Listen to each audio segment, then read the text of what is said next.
Um retângulo de 4 cm por 6 cm gira em torno do menor de seus lados, gerando um sólido S1. Em seguida, ele gira em torno do maior de seus lados, gerando um sólido S2. Assim, determine o percentual do volume de S1 em relação ao volume de S2. Bem, então aqui eu vou fazer o desenho do retângulo. Vou fazer o mesmo retângulo duas vezes, para que a gente faça a rotação em torno desses lados.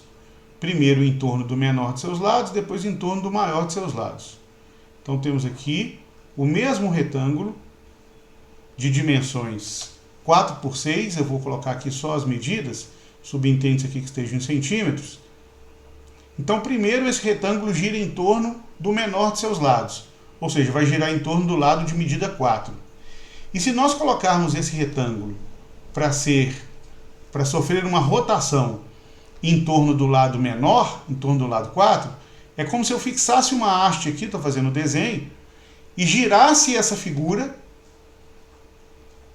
360 graus em torno dessa haste, que é o lado menor que mede 4. Então observe que se nós girarmos 180 graus, a gente vai ter uma figura espelhada aqui para o outro lado. E ao fazer a rotação aqui, antes de dar 180 graus e depois de também fazer 180 graus, esse ponto aqui, por exemplo, que é o vértice, ele vai fazer uma trajetória circular aqui no espaço. Então a gente vai ter uma figura com esse aspecto aqui, que na verdade vai gerar um cilindro.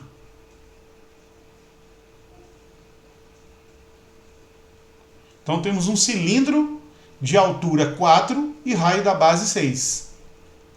E depois, esse retângulo, num segundo momento, ele gira em torno do maior de seus lados. Então agora o retângulo vai girar em torno do lado de medida 6. Então vamos fazer aqui a haste em torno do lado de medida 6 e fazer a rotação em torno dessa haste. Então girando 180 graus, a gente vai ter um espelho aqui para baixo. E os outros retângulos que são feitos aqui na rotação, eles vão gerando esse novo cilindro que eu estou desenhando.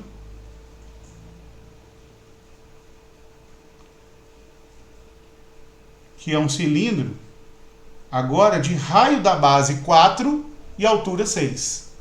Esse cilindro agora está deitado aqui, se vocês podem observar. Então o raio da base é 4 e a altura é 6. Então o primeiro cilindro é um sólido S1. E o segundo ele chamou de S2. E aí ele quer saber o percentual do volume de S1 em relação ao volume de S2. Então vamos fazer os dois cálculos aqui, uma vez que para cada cilindro nós temos o conhecimento tanto do raio da base quanto da altura, o que significa dizer que é perfeitamente possível fazer o cálculo do volume.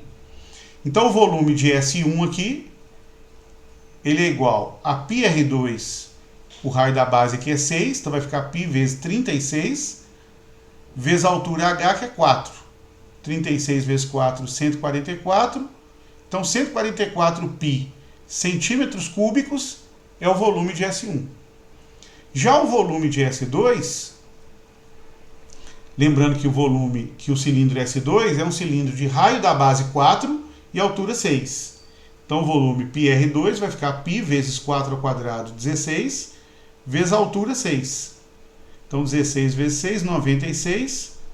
Como as medidas estão em centímetros, as medidas de comprimento, então o volume aqui é dado como 96 centímetros cúbicos.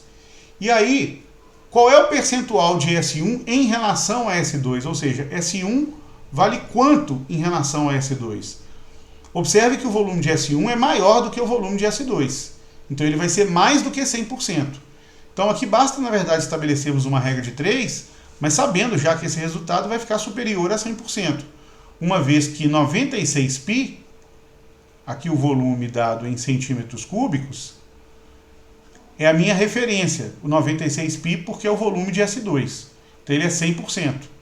O problema pergunta quanto o volume de S1, que é 144π, vale em relação a S2, percentualmente. Então S2 aqui é 100% e o S1, x%. Então aqui nós vamos ter que x é igual a 144π vezes 100 dividido por 96π, porque 96π vai multiplicar x, então já vou escrever aqui dividindo do outro lado. E aí agora cancelando, nós temos cancelando aqui π com π, 144,96 vamos dividir aqui por 12, 144 por 12 é 12, 96 por 12 é 8. Dividindo agora aqui por 4, então aqui vai dar 3, aqui vai dar 2, então aqui nós vamos ter 300, que é 3 vezes 100 dividido por 2, ou seja, 150. Então quer dizer que o volume de S1 representa 150% resposta do volume de S2.